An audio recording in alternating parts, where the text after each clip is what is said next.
महायुती सरकारमधील नव्या मंत्र्यांचा शपथविधी सोहळा नुकताच पार पडला।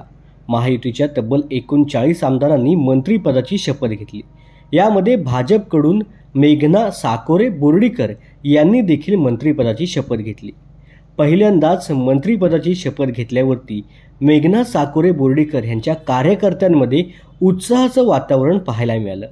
जिंतूर सेलू विधानसभा मतदारसंघामधून भाजपच्या मेघना साकोरे बोर्डीकर दुसऱ्यांदा निवडून आले आहेत।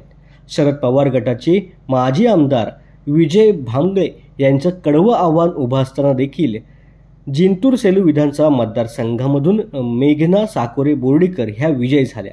त्यामुळे त्यांची आता मंत्रिपदी वर्णी लागले। 14 वर्षानंतर मेघना साकोरे बोर्डीकर यांच्या रूपाने परभणी जिल्ह्याला मंत्रिपद मिळाल्याचं पाहायला मिळतंय। त्यामुळेच आता कार्यकर्त्यांमध्ये उत्साहाचं आणि आनंदाचं वातावरण निर्माण झाल्याचं देखील पाहायला मिळालं।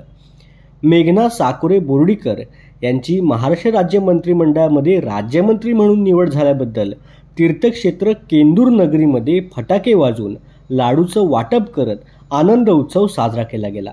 यावेळेला सरपंच अमोल थिटे, माजी सरपंच सूर्यकांत थिटे, माजी उपसरपंच भरत साकोरे, रामशेठ साकोरे, माजी उपसभापती राजेंद्र रासकर, सुभाष परहाड, भाऊसाहेब थिटे, महादेव ताठे, त्याचबरोबर शहाजी सुकरे, सतीश साकोरे, संतोष सुपेकर, शिवाजी डुकरे, शिवाजी डेरे आदी ग्रामस्थ आणि कार्यकर्ते उपस्थित होते।